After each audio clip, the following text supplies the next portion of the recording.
Another amazing day, another amazing video na naman ang i-share ko sa inyo today. At continuation na nga tayo ng aking Romblon escapade. So, eto na nga. Kung napanood nyo yung previous video ko, continuation lang to mga kapatid. At eto na nga, nag-picture-picture kami dyan. Nakapag-check-in na kami ng gamit namin dyan. Pero lumabas lang kami ulit para bumili ng souvenirs. Kasi nga may oras pa naman. So, nakabalik na kami at eto nga, iniscan ulit ang aking mga gamit na dala. Kasi itong scanning procedures ay kailangan talaga. Kasi ang purpose nito ay para ma-restrict natin yung mga terminal access. Para ma-ensure natin na yung mga authorized traveler talaga. Legit, may ticket. At alam nyo na, kailangan niya na ma-verify yung ating mga document, yung ticket, may ID. Kailangan yan bilang isang pasahero. Higit sa lahat, ang pinaka-importante ay ini-scan yung ating mga bags and luggage to ensure na walang mga deadly weapons dyan, explosives at mga dangerous materials na pwedeng magkaroon ng problema along the way. Siyempre, safety and security check din yan. So, alauna dapat yung aming alis pero wala pa ang barko kaya chill-chill lang tayo dito sa fully air-conditioned na terminal ng Port of Romblon. After long wait, like 2 hours, eto na nga at boarding na kami. Hawak ko na ang aking ticket at eto na, paakyat na kami dyan. After ma-check ng ticket, ikaw naman, check mo na kung saan yung iyong designated na binook. Salamat sa nag-book nga pala sa pinsan ko si Ate Maris. Thank you so much. Napakagaling mag-book. Master na niya ang pag-book. Well, eto na nga at hahanapin na namin ang aming location kung aling bed ba kami. May kakita naman sa ticket yan kung anong bed. So, habang papalayo at umalis na nga kami after nilang magsakay ng mga sasakyan at kung ano-ano pa dito sa barko, ay unti-unti na nga po kaming lumalayo sa pantalan ng Romblon. Parang namimiss ko naman kaagad ang aking mga kamag-anak. Well, until next time, 2 years again. Ito yung mga hotel sa paligid ng Romblon. Ang ganda, di ba? Talagang white beaches talaga dito. At maraming island. At dahil maraming island, ay nagmaganda muna si ate mo girl dyan. Kasi bira lang tayo makasakay ng barko. Yan, kaya i-explore na natin ang barko. Kaya ikot-ikot muna ako dyan. Kasi ayoko pang matulog, maaga pa yan. Mga 3:30 pa lang yan. Kasi next to this ay dadaong tayo sa San Agustin Port. Magpipick up doon ng mga passengers ulit. So, ayan. At eto nga, habang papalayo, ayan yung Bonbon Beach kung saan ako ay nagpicture-picture dyan kasama yung mga pinsan ko. At yan yung Bangog Island. Which is, pangarap ko siyang marating yung islet na yon mula dyan sa Bonbon, pero hindi talaga ako nasuswertehan na magdugsong talaga yung sandbar na yan. Pero makita mo yung kanyang outline, oh. Kailangan talaga super low tide para makarating doon sa islet na yan, ang Bangog Islet. Oh, diba? So, hindi talaga, di ko siya, pang ilang beses ko napunta dyan, pangalawang beses, di ko pa siya na-timingan. At ayan kami, habang umaandar na ang barko ay nagmamaganda ang ating mong bida-bida, Charis. So, ayan, samantalahin natin habang maganda ang view at maliwanag pa. At eto na nga, dumaong na kami dito sa Port of San Agustin. So, ayan, yung nakikita nyo dyan, na para siyang ganon sa tawag dito, Sydney Opera House. Yan, inspired by Sydney Opera House, yung parang kulay puti na yan na D-sail ang tawag niya. White sail shape ropes. Yan, na para siyang vessels na slicing. Yan. Yan ay sa San Agustin. At yung San Agustin naman na yan ay para siyang Hollywood inspired naman. Pwede daw umakyat dyan.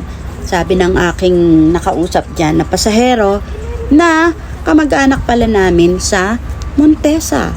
Can you imagine that? Shout out sa inyo, Counselor Naud. Wow! Sino ka dyan, di ba? Di mo talaga akalain mamimit mo ang mga tao. Kamag-anak mo pa pala. at counselor pala ng San Agustin. O, diba?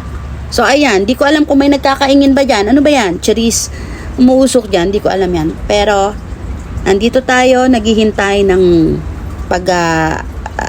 mga pasahero dyan. At 5:44, kami ay paalis na dyan sa Port of San Agustin, which is isa rin magandang lugar na pwedeng i-explore one day. So, ang Romblon nga pala ay mayroong 3 major islands. Konting ano lang tayo. Trivia. Sabi ni Google, Romblon is an archipelagic province that consists of 20 islands and islets. Ang dami. Kaya pwede ka talagang mag-island hopping kasi ang dami mong options. Pero, ito ay mayroong 3 major islands. Ito ang Tablas Island. Ito yung largest island. At ang isa ay Sibuyan Island. Doon sa Tablas pala, nandoon ang airport Alcantara, sa Alcantara, provincial airport. Kung ayaw mong magbarko, pwede sa airplane. So, ayan nga, ang Tablas Island, ang Sibuyan Island, at ang Romblon Island, kung saan ako doon nang galing. Ayan yung itsura pala ng loob. Yan, nagpaplano ng matulog. So, ayun yung 3 major islands. At, anong oras yun? Ay, nandito na kami. Dumaong na kami at naghihintay na lang kami ng porter para kunin ang aming bagahe. Kasi pwede kang magpatulong sa porter. Pwede mo silang bayaran kapag marami kang dala na mabibigat para hindi ka mahirapan, para makatulong ka na rin sa mga porter. Yan. Para meron silang income. Pabuhat ka ng mga gamit. So, ayan nga. Ganyan yung itsura sa loob ng ating vessel. Ito ay ang ating Star Horse Shipping Lines. Yan. Madaling araw na nung kami ay dumating. Paumaga na. Puputok na ang araw. So, eto nga palang Star Horse Shipping ay ito yung most prominent domestic roll-on and roll-off RoRo ferry corporations na nagko-connect sa ating mainland na Luzon. Meron sila Luzon to Marinduque, Masbate, and Romblon. Yan. So, ayan yung mga patrivia lang natin. No? Ay, ganyan. Maganda yung kanilang services dyan. Pwede ka mag-charge, may kape, may pagkain, at yung mga lamesa hindi pwedeng galawin yan, B. Huwag kang kasi yan ay nakaturnilyo for safety, which is good idea na naisip ng barko. Kasi way back, hindi pa ganyan sa pagkakaalala ko. Also, eto may mga reclining. Ikaw na lang pipili kung saan mo gusto. Sa air condition ba? Marami silang options, marami silang vessels actually. Etong ating mga MV Virgen de Peña Francia, 1 to 10 yata yan or marami. Kasi meron din sila nagta-travel papunta ng South Korea. Yan, meron silang ganon. Ayon kay Google. Yan, yung Viva na banner ay paying homage to the original Viva shipping lines owned by founders family na Santo Domingo, Marian Queen, and MV Viva San Lorenzo Ruiz. Yan.